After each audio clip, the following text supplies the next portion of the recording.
My son got $11 million and threw me out.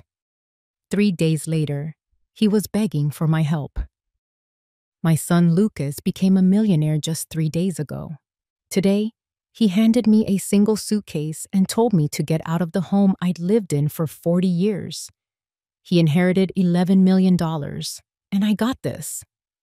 The sound of my own front door locking behind me in a storm.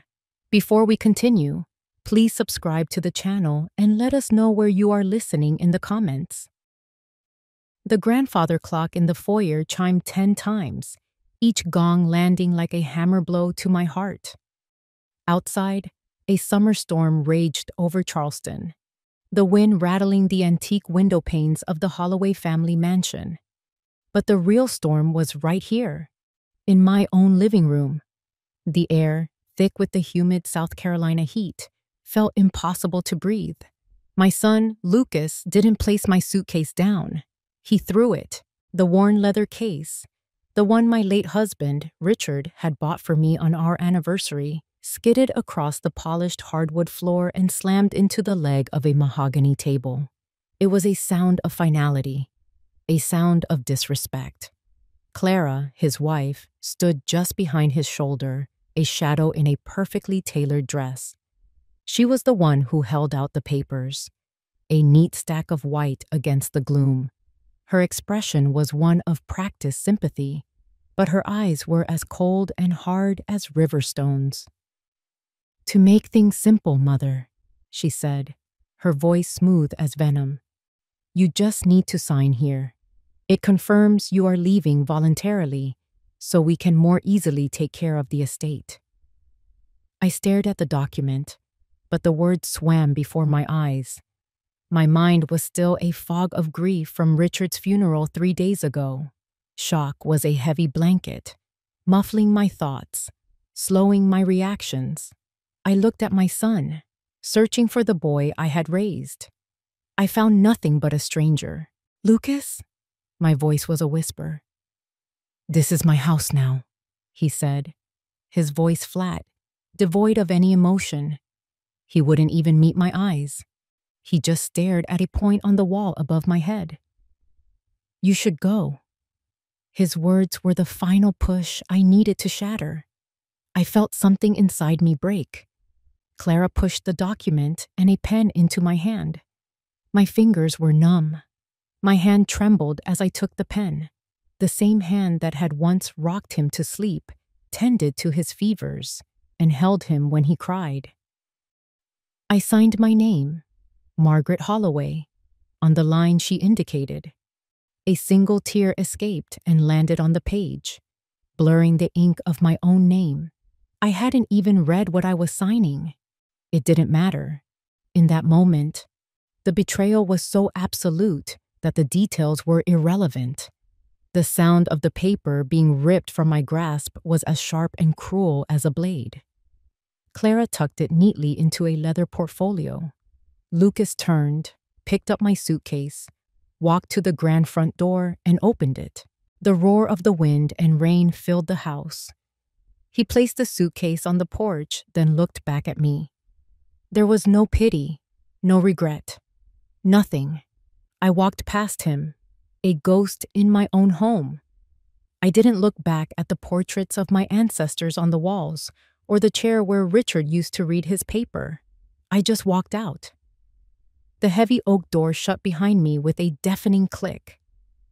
The lock turned. The rain lashed against my face, cold and unforgiving, mixing with the tears I could no longer hold back.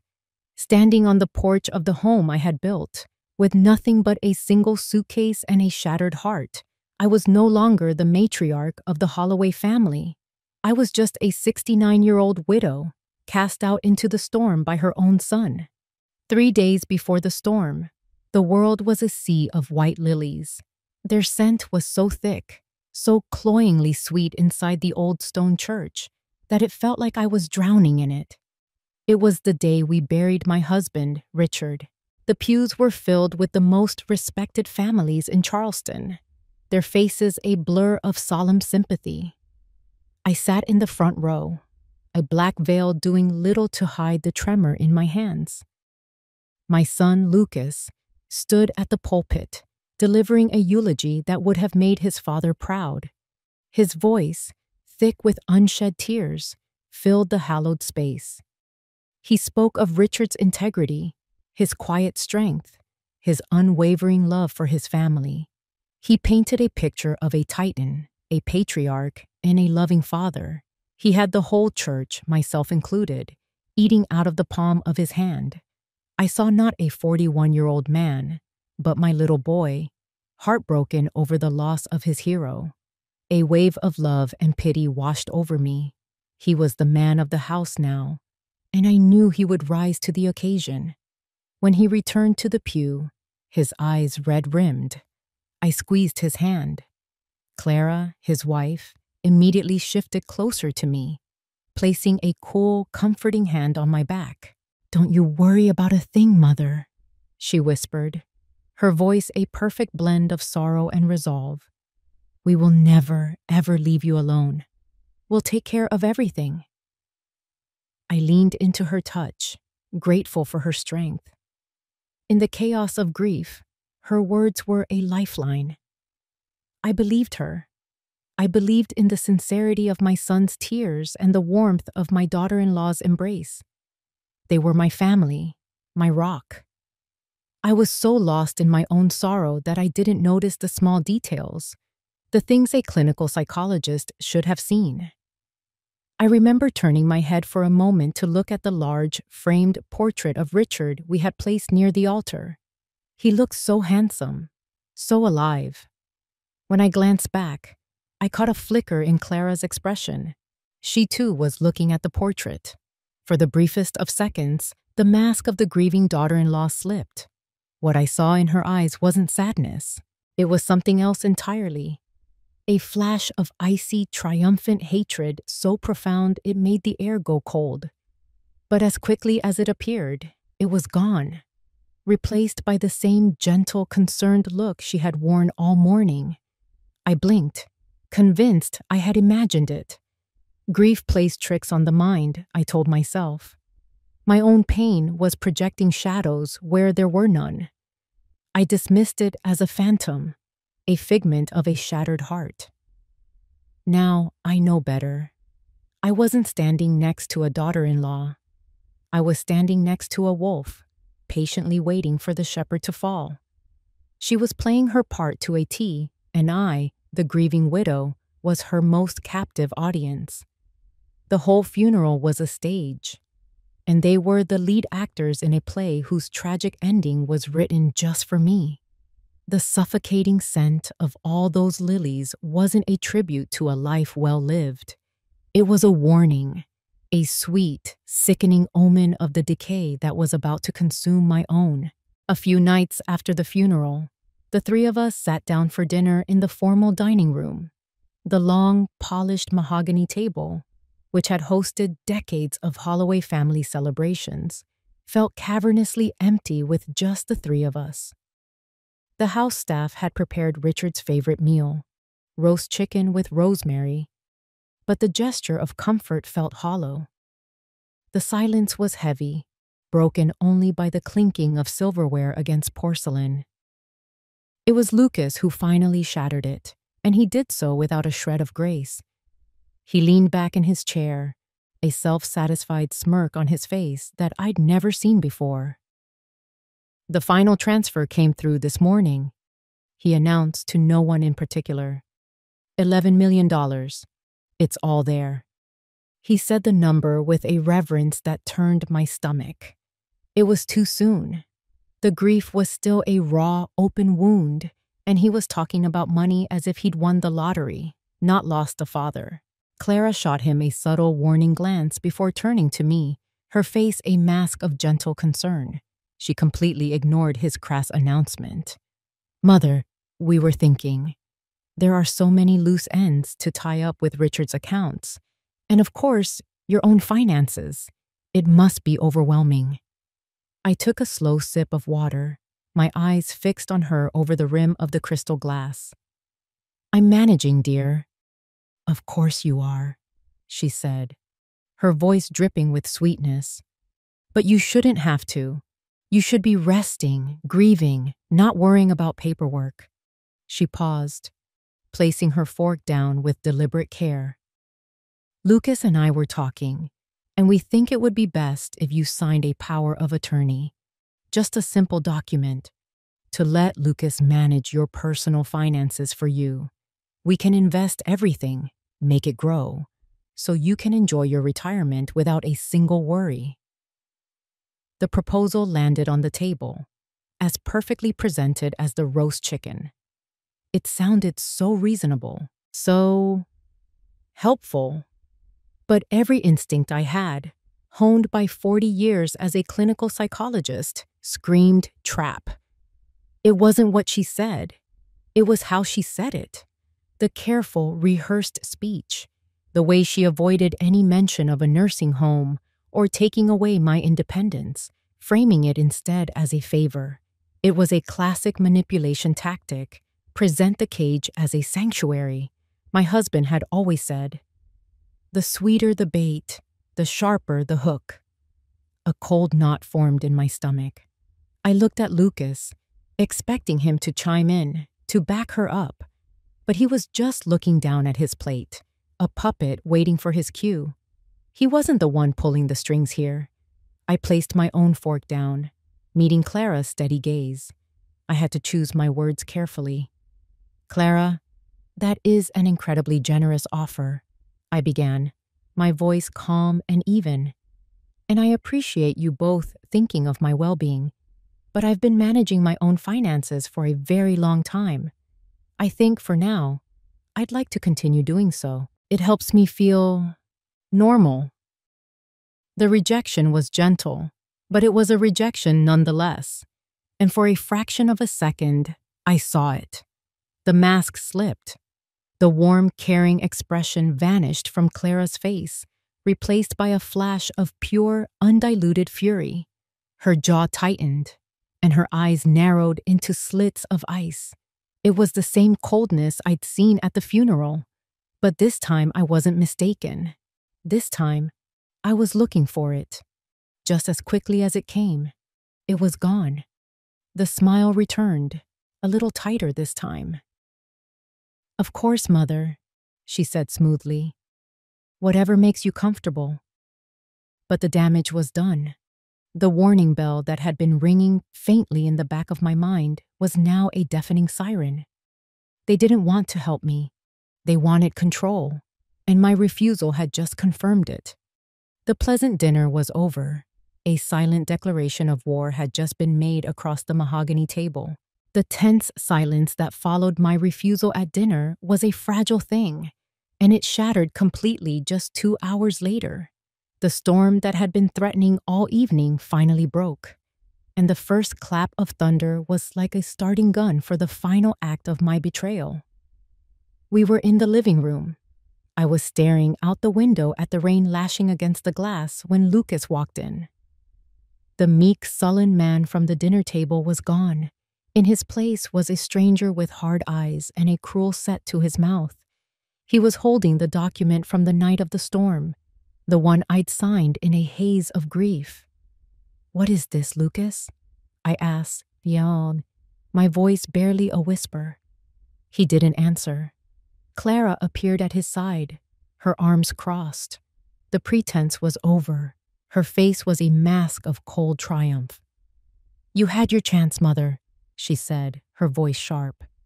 "We offered to help you, to manage things for you. You don't trust us, do you?" Lucas finally spoke, his voice dripping with accusation. It was the same tactic abusers have used for centuries, twisting the victim's caution into an attack on their own character. "After everything we've done? After that beautiful eulogy I gave for Dad? This isn't about trust. It's about my independence," I said, my own voice gaining a bit of strength. Lucas let out a short, ugly laugh. "Well, if you don't trust us, then you certainly don't need us to take care of you anymore." He threw the document onto the coffee table. It was the paper Clara had handed me on the night of the storm, the night he'd thrown my suitcase. But this time, He pointed to the fine print at the bottom, the words I had been too blind with shock and grief to read. "You've already agreed to that," he said coldly. "You signed a statement confirming you are leaving the property voluntarily. It's all perfectly legal." The penny dropped. It wasn't a penny. It was a 10-ton weight crashing through the floor of my world. The document wasn't a simple confirmation. It was a confession, a surrender. I had signed away my own home. My refusal to give them power of attorney at dinner was the trigger. They had a backup plan, and I had walked right into it. The scene from the storm, the suitcase, Clara's words, it all snapped into focus. That wasn't the beginning of the attack. It was the end of a carefully laid trap. My breath caught in my chest. The feeling wasn't just pain. It was a deep, searing humiliation that burned hotter than any grief. I, Margaret Holloway, a woman who had spent her life reading people, untangling the complex knots of the human psyche, had been played for a fool by my own son and his venomous wife. As if to add the final calculated insult, Clara pulled a checkbook from her purse. She scribbled something quickly, tore out the check, and tossed it onto the table next to the document. It fluttered down like a dead leaf. "Here's $500, she said, her voice devoid of any emotion. "For your expenses." A check, not cash. A transaction, recorded and filed. It was a severance payment, a dismissal. It was the cruelest, most clinical way to throw me out. I stared at the check, then at their faces. There was nothing left to say. They had won. I had already signed my own eviction notice. Numbly, I stood up, walked past them, and went to the front door. The sound of the lock turning behind me was the last sound I heard from the life I once knew. As I stepped out into the raging storm, the cold rain on my face was a small thing compared to the icy emptiness that had taken root in my soul. Before we continue, please subscribe to the channel and let us know where you are listening in the comments. The motel room smelled of stale cigarette smoke and desperation. The walls were a sickly shade of yellow, with long, spidery cracks in the plaster and a patch of peeling paint above the bed that looked vaguely like a map of a country I never wanted to visit. The only light came from a single buzzing lamp with a stained shade, casting a jaundiced glow over everything. It was a universe away from the warm, elegant lighting of my Charleston mansion. It was rock bottom. I sat on the edge of the lumpy mattress, the silence of the room a stark contrast to the storm that still raged in my heart. Despair was a physical weight, pressing down on my chest, making it hard to breathe. I had nothing. 69 years old, and all I had to my name was a suitcase and $500 in a checking account I couldn't even access yet. My hand drifted to the small, carved wooden box I'd placed on the nightstand. It was Richard's. He had called it his thinking box, a place where he kept things that mattered. It was one of the few personal items I had grabbed in my days before leaving the house. My fingers traced the familiar grain of the wood. Opening it felt like having one last conversation with my husband. Inside, nestled on a bed of worn velvet, was the expected item. A thick, cream-colored envelope with my name written in Richard's familiar, steady hand. But beneath it lay things I did not expect. A small, old-fashioned brass key, heavy and ornate, and a slim, leather-bound notebook, the kind he used for his private thoughts. My heart began to beat a little faster. I opened the letter first. It was short and to the point. "My dearest Margaret," it read, "if you are reading this, it means I have failed to protect you from what was to come. For that, I am eternally sorry. Take the key and the notebook to Alan Pierce. He will know what to do. Trust him. And trust yourself. You are stronger than any of them." My hands trembled as I picked up the notebook. The pages were filled with his precise, analytical script. It wasn't a diary. It was a case file, and the subjects were our son and his wife. He had documented everything: Lucas's lifelong insecurities, his desperate, pathetic need to step out of his father's shadow, his weakness for flattery. Richard wrote, "Lucas doesn't want success. He wants the appearance of it. He is a hollow man, easily filled by the will of another." Then came the entries on Clara. They were chilling. Richard had been suspicious from the very beginning. He noted her flawless performance as the doting wife, but saw the cracks I had missed. "She looks at our family not with affection, but with the detached interest of a predator studying its prey," one entry read. He had done some digging. He hadn't found anything concrete, but he'd found whispers of a past she'd tried to bury, a family name connected to a business rival he had driven into bankruptcy decades ago. He ended his final entry with a haunting line, "I feel it in my bones. She harbors an inexplicable, deep-seated hatred for us. Her love for Lucas is a lie. It is merely the price of admission." The writing was on the wall, and I had been completely blind to it. As I read, the despair that had crippled me began to recede, replaced by a wave of ice-cold clarity. This wasn't a random act of greed. This was a meticulously planned takedown. A coup. Richard had seen it coming.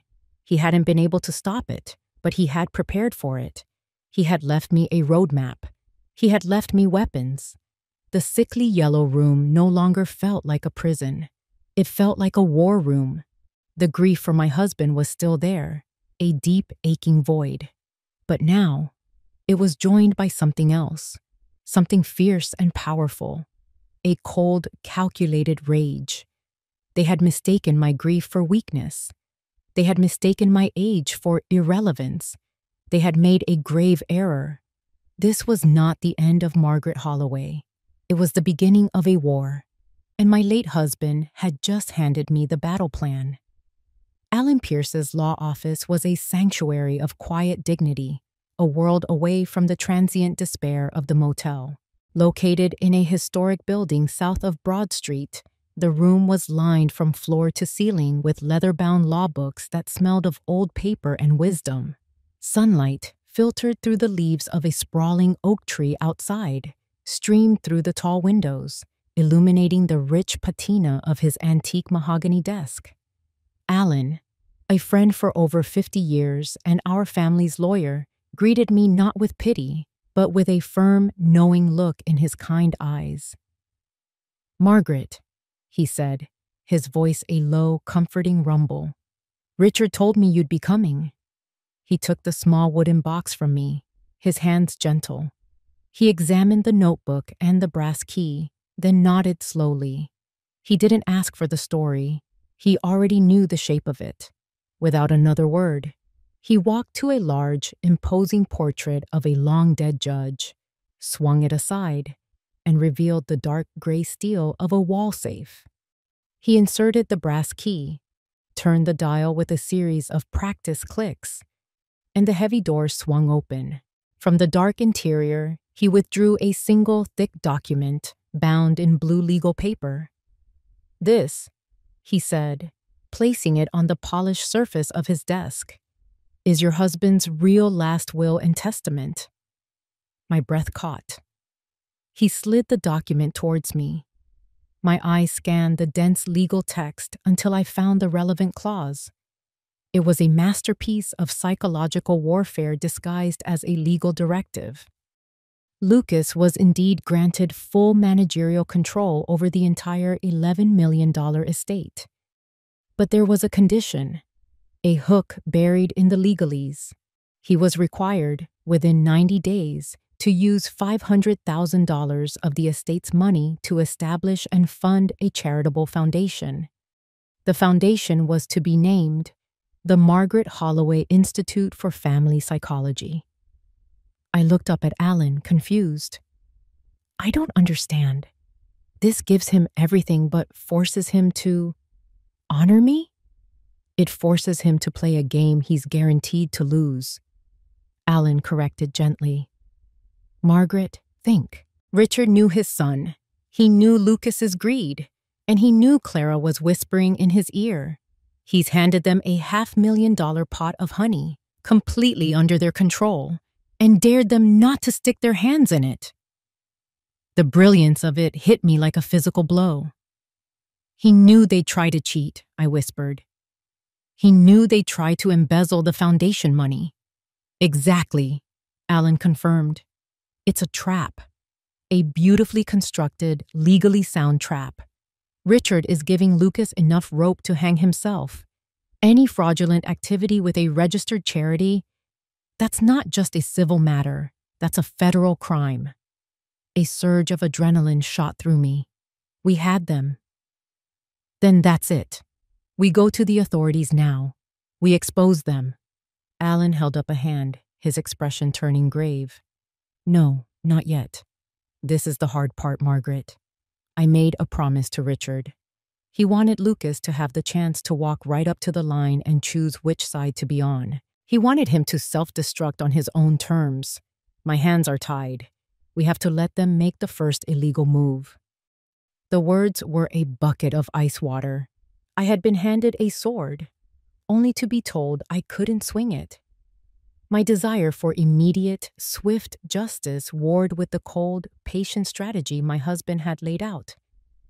He was asking me to watch my son and daughter-in-law steal from a charity named after me, to sit back and do nothing while they committed a felony. It was a bitter pill to swallow. I felt both armed to the teeth and completely shackled. Richard wasn't just asking me to win a legal battle. He was forcing me to engage in a psychological war. A war of nerves, of patience. A war played by his rules, from beyond the grave. To fight a modern war, I needed a modern soldier. Alan and I could pore over legal documents until our eyes gave out, but we were men of a different era. We needed someone who could navigate the digital world, someone who could trace money through the dark corners of the internet as easily as I could read a patient's body language. We needed my niece, Emma. Finding her took me to Atlanta, a city whose sprawling, modern energy was the complete opposite of Charleston's genteel history. She worked out of a cavernous, artsy coffee shop in a gentrifying neighborhood. The place smelled of roasted coffee, steamed milk, and faintly of turpentine from the paintings hanging on the exposed brick walls. Young people with laptops and elaborate tattoos filled every table. I, in my sensible tweed jacket, felt like a visitor from another century. I hadn't seen Emma in 5 years. She was my late sister's only child, a freelance graphic designer who had always kept our side of the family at arm's length. I spotted her in a corner, hunched over a glowing tablet, a pair of oversized headphones covering her ears. She looked different, older, sharper. A small silver ring was pierced through her nostril, and a complex tattoo of a raven snaked up her forearm. I walked over and gently touched her shoulder. She looked up, and for a moment, her eyes were wide with surprise. Then, the professional guarded mask of a city dweller snapped into place. "Aunt Margaret," she said, her voice flat as she pulled off her headphones. "What are you doing in Atlanta?" There was no warmth in the question. We sat down, a pair of strangers connected only by blood. I didn't waste time with pleasantries. I laid out the whole ugly story, from the funeral to the motel room, from the fake will to the real one. I told her about the charitable foundation, the trap Richard had set, and my need for someone to find the digital breadcrumbs Lucas and Clara were sure to leave behind. She listened without interruption, her expression unreadable. She stirred her latte, the tiny spoon making small, circular scraping sounds against the ceramic. When I finished, the silence stretched on for a long moment. I expected shock, maybe even a little sympathy. I got neither. She let out a short, humorless laugh. "Wow," she said, shaking her head. "Lucas always was a piece of work. So let me get this straight." She leaned forward, her eyes narrowing.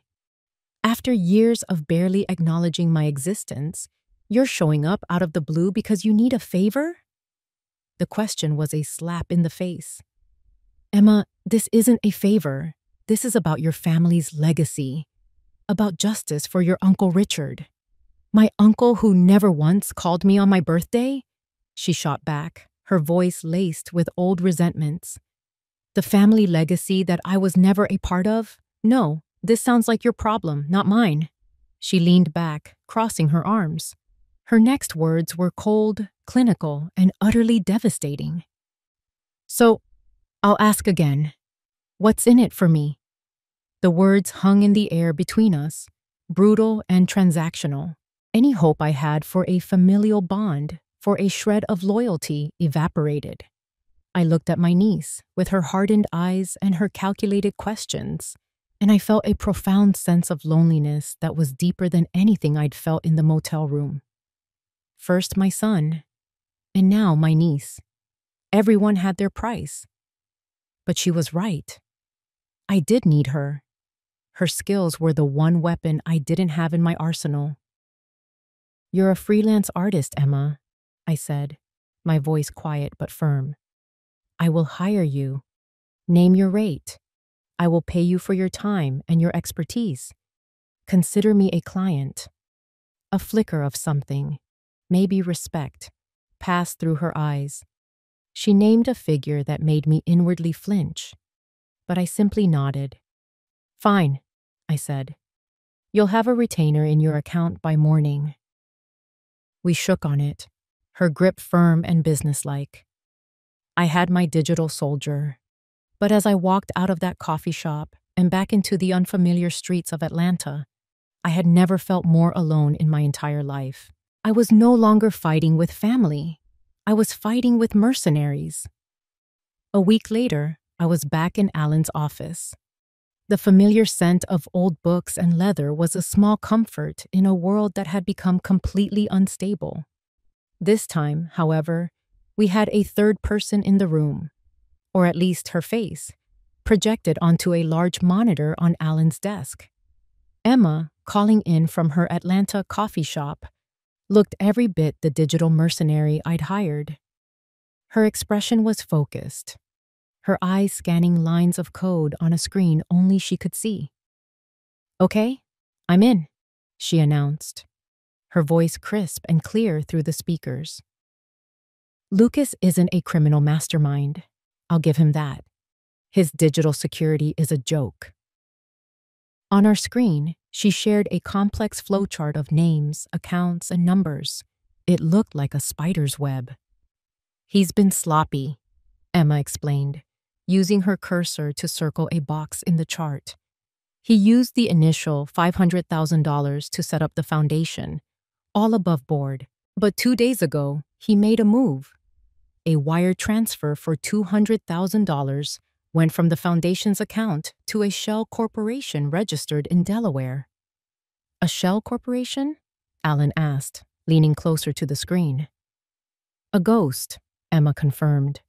No assets, no employees. Just a legal entity designed to hide money. From there, the money bounced to 2 other accounts before landing here. She clicked, and a new window opened, displaying the logo of an investment firm. Orion Holdings Group. The name sounded impressive and utterly anonymous. It's an offshore fund based in the Cayman Islands. A classic money laundering setup. He's trying to wash the money before pocketing it. A cold, bitter satisfaction settled in my stomach. This was it. The proof. The crime Richard had predicted. Lucas had walked right into the trap. But Alan was squinting at the screen, his brow furrowed in concentration. He pointed a finger at a name listed under the fund's board of directors. Julian Croft, he read aloud, more to himself than to us. My God, I know that name. A friend? I asked it. Anything but, Alan scoffed, a grim look on his face. Croft is a shark, a corporate raider from the 90s. I dealt with him on a hostile takeover case 20 years ago. He's the kind of man who'd sell his own grandmother for a profit. He paused, a memory clicking into place. But that's not the most interesting part. The company he was working for back then, a ruthless little firm called Sterling Asset Management. He looked from the screen to me, and I could see the final puzzle piece sliding into place in his mind. "Margaret," he said slowly, "do you remember where Clara worked before she married Lucas?" The air left my lungs. Sterling Asset Management. The three of us were silent, the implication of Alan's words hanging in the air, heavy and suffocating. This wasn't Lucas's clumsy attempt to steal from his mother's legacy. This was a calculated move, orchestrated by someone far more intelligent and ruthless. Clara hadn't just encouraged Lucas's greed. She had weaponized it. She had handed him a loaded gun, pointed him in the direction of a federal crime, and told him to pull the trigger. She wasn't his partner. She was his handler. She was setting him up to take the fall, leaving her in control of the remaining millions. A shiver went down my spine, a feeling of dread so cold it felt like ice in my veins. My son wasn't a monster. He was a fool. He was a puppet. And I finally, truly, saw the hand of the puppeteer. My anger, which had been a confusing mix of pain and betrayal aimed at Lucas, now clarified. It sharpened into a single, deadly point. And it was aimed directly at my daughter-in-law. With the knowledge that Clara was the true architect of my downfall, my strategy had to change. This was no longer about catching a greedy fool. It was about outmaneuvering a predator. I needed to know their next move, and for that, I turned to a method far older than any of Emma's digital tools: old-fashioned surveillance. I spent 2 days parked in my modest Buick down the street from my old home, watching. On the third evening, my patience paid off. Lucas and Clara emerged, dressed for an expensive night out, and climbed into their gleaming black Mercedes. I followed them, keeping a safe distance, as they wound through the historic streets of Charleston and pulled up to a sleek, modern restaurant on King Street. The kind of place with more style than substance, popular with the new money crowd. I found a parking spot across the street where I had a clear view of the restaurant's large plate glass window. I watched them get seated at a prime table. And then my world tilted on its axis for the second time in as many weeks. 10 minutes later, a young woman walked into the restaurant and joined their table. It was Emma. My blood ran cold. This wasn't an ambush. It wasn't a confrontation. Lucas and Clara greeted her with wide smiles. A waiter poured her a glass of wine. They laughed. They leaned in, talking animatedly, their body language open and collaborative. I was a psychologist. I knew what I was seeing. This wasn't a family dinner. It was a business meeting. And my niece, my hired gun, was consorting with the enemy. I sat there in the dark, my hands gripping the steering wheel, for over an hour. I watched them toast. I watched Emma show them something on her tablet. My tablet, paid for with my money. The raw, visceral shock of it was a physical blow, worse than when Lucas had thrown my suitcase. His betrayal was born of weakness. This was different. This was a cold, calculated act of treachery by someone I had just begun to trust. Later that night, my phone rang. It was Emma, right on schedule for our nightly check-in. Her voice was as breezy and professional as ever. "Evening, Aunt Margaret," she said. "Just wanted to give you a quick update. I'm still running into some heavy encryption on the Orion Holdings account. It's taking longer than I thought to find a back door. They've got their digital tracks covered pretty well." The lie was so smooth, so effortless. It was almost admirable. I felt a strange, detached calm settle over me, the calm of absolute certainty. "I see," I said, keeping my own voice perfectly level. "No other developments then? Nothing unexpected?" "Nope, just the same old digital grind," she replied cheerfully. But don't worry, they can't hide forever. I'll get you something solid soon. I knew then what was happening.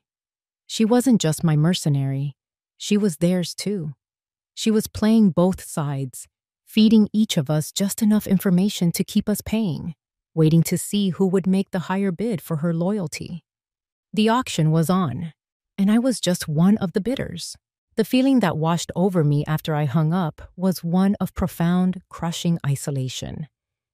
I wasn't just fighting my son and his wife. I was fighting a world where loyalty had a price tag, where blood meant nothing. My son was a puppet. My niece was a snake. The realization was as liberating as it was terrifying. I couldn't rely on lawyers, on family, on anyone. If I was going to win this war, I would have to do it myself. I was the only piece on the board I could trust. The time for hiding in the shadows was over. I called Lucas and requested a meeting. I didn't ask. I told him. My voice held a new authority that left no room for argument.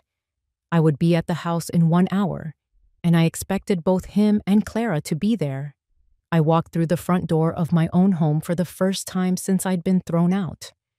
The grandfather clock in the foyer seemed to tick a little louder, counting down the final seconds of a war that was about to end. I found them waiting in the living room, the very same room where my life had been torn apart. They stood together, a united front, but I could see the cracks in their armor. Lucas looked nervous, fidgeting with his cuffs. Clara was a statue of icy composure, but her eyes held a flicker of uncertainty. I didn't bring Alan. I didn't bring a briefcase full of evidence. I brought only myself. This wasn't a legal proceeding. It was an intervention, or perhaps, more accurately, an autopsy of a family. I sat down in Richard's favorite armchair, a seat of power I hadn't occupied in months, and looked at my son. "We need to talk, Lucas," I began, my voice calm and clinical, the voice I had used with countless patients. "Not about the money, not about the house, about you." He flinched. "There's nothing to talk about." "Isn't there?" I continued, ignoring him. "All your life, you felt like you were living in your father's shadow, a ghost in his own home. You were never strong enough, never smart enough, never enough. He loved you, Lucas, but his legacy was a weight you could never bear. You didn't want to earn his respect. You just wanted to take his place. You wanted the crown without the fight." Every word was a carefully aimed dart, and I could see them hitting their mark. His face paled. He looked to Clara for support, but I didn't give her the chance to intervene. "And then she came along," I said, my gaze still locked on my son. "She saw that gaping hole inside you. She didn't fill it with love. She filled it with poison. She told you everything you ever wanted to hear, that you were the smart one, that you deserved everything, that your father was holding you back. She didn't build you up, Lucas. She hollowed you out and made you into a puppet for her own revenge." Finally, I turned my attention to Clara. The air in the room crackled with tension. "It was never about the money for you, was it?" I said softly. "It was about him." I gestured to the grand portrait of Richard that hung over the fireplace. "It was about destroying his name, just like he destroyed your father's." Clara's composure finally, irrevocably shattered. A gasp escaped her lips, and for the first time, I saw genuine shock and fear in her eyes. "I know who you are, Clara Morton," I said, my voice dropping to a near whisper, but each word carried the weight of a judge's sentence. Or should I say, Clara Moretti. Your father was Antonio Moretti. He was my husband's business partner, until he got greedy and Richard had to force him out. Your anger isn't with Lucas. It's with the man in that portrait. You married my son's weakness to get revenge on his father's strength. The silence that followed was absolute. The room felt like a vacuum, all the air sucked out of it. Clara's face was a mask of horror, her carefully constructed world crumbling around her. But the most devastating sight was Lucas. He was staring at his wife, his expression a chaotic storm of confusion, dawning horror, and utter betrayal. He looked from her stricken face to my calm one, and then back again. The war was over. I hadn't needed bank statements or wire transfer records. I had used the one weapon they never anticipated: the truth. The foundation of their partnership, built on a mountain of lies and manipulation, had just been turned to dust. I didn't stay to watch the fallout. I had planted the bomb. I didn't need to see the explosion. I simply stood up, walked out the front door, and drove away, leaving the truth to do its work in the suffocating silence of that living room. Hours later, the phone call came. It wasn't Lucas. It was Alan. "Turn on the news, Margaret," was all he said. I did, and there it was, live footage from a news helicopter circling my home. The elegant historic mansion was bathed in the flashing red and blue lights of half a dozen police cars and black FBI vehicles. The scene was one of controlled chaos. The story, as I pieced it together from the reporter's breathless commentary and Alan's later explanation, was exactly as I had predicted. After I left, Clara had tried desperately to put the genie back in the bottle. She tried to soothe Lucas, to convince him I was a manipulative, senile old woman, that my words were nothing but the ravings of a grieving widow. But the house of cards had collapsed. He looked at her and saw not his loving wife, but a stranger, a predator who had used him as a tool. The final nail in the coffin came not from my words, but from a phone call. The investors from Orion Holdings Group, the sharks Clara had thrown him to, called to collect. They weren't polite. They made threats. They spoke of consequences, of men who would come to the house to ensure their investment was protected. Backed into a corner, with the truth of his wife's betrayal on one side and the very real threat of physical danger on the other, Lucas completely shattered. He was no longer a greedy man or a resentful son. He was a terrified child in way over his head. He ran from Clara, locking himself in his father's old study. Amidst the leather-bound books and portraits of his ancestors, he did the only thing he could think of to make it all stop. He picked up the phone and dialed 911. The call was a rambling, hysterical confession. He admitted to everything: the embezzlement, the shell corporations, the money laundering, and he gave them the mastermind. He told them it was all Clara. He sang like a canary, not to save himself, but to burn the whole rotten structure to the ground. Watching the news, I didn't feel a surge of victory. I felt a profound, hollowing sadness. The sight of federal agents leading Clara out in handcuffs gave me no pleasure. She looked small and defeated, her mask of cold superiority finally gone. A few minutes later, they brought Lucas out.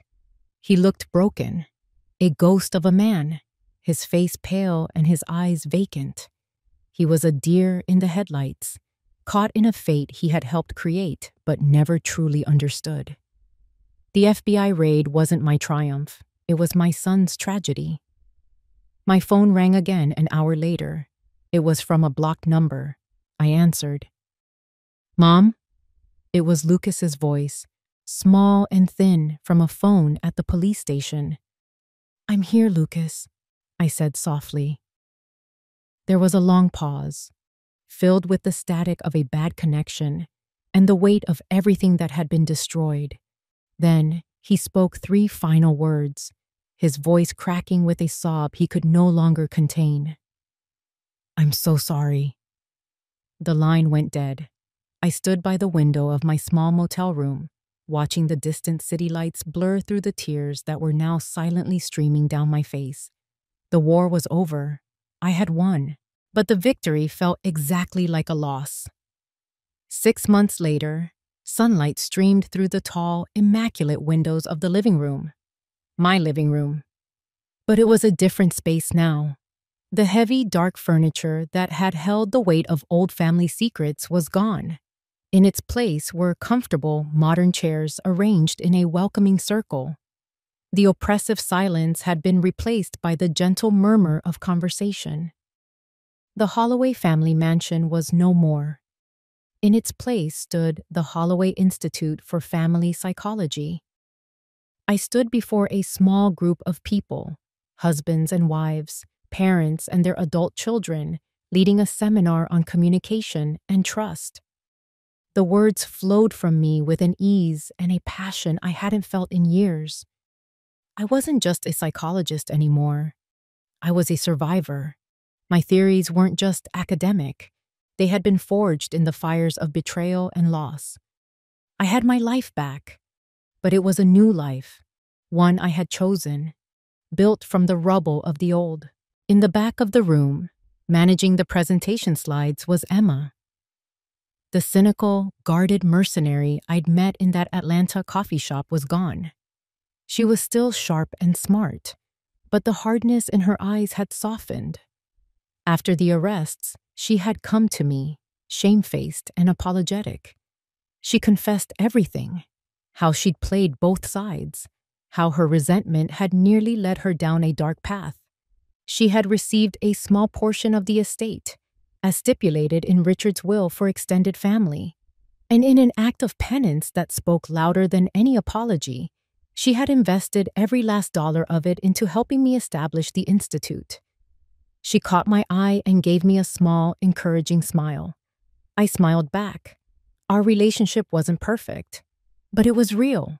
We were two broken pieces of a shattered family, learning how to fit together again, building something new and better in the process. We were not just helping other families heal, we were healing our own. When the seminar concluded for the day, and the last of the attendees had left, a quiet peace settled over the house. Emma was tidying up, and I found myself standing before the grand portrait of Richard, which still hung in its place of honor above the fireplace. I looked into his painted eyes, and for the first time, there was no pain, no lingering questions.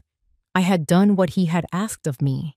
I had played the game and won, but the victory was so much bigger than the $11 million or the house. I had lost a son, a truth that would always be a quiet ache in my heart. But I had found myself again. I had reclaimed my purpose, not as the matriarch of a wealthy family defined by its past, but as a woman defined by her own strength and resilience. The old Holloway legacy, with its suffocating traditions and unspoken resentments, was dead. In its place, we were building something that truly mattered, a legacy of healing. A warm afternoon sunbeam fell across the portrait, illuminating Richard's face. I smiled, a genuine, peaceful smile that came from the very depths of my soul. I was home. I was free. I was the queen, not of a hollow kingdom of old money, but of a new one I had built with my own two hands, and it was a victory more complete, more absolute than I could have ever imagined. If you enjoyed this story, please like the video, subscribe to the channel, and comment 1 below. If not, feel free to comment 0 so we know and can improve future videos. To hear the next story, click the box on the left. Thank you for watching.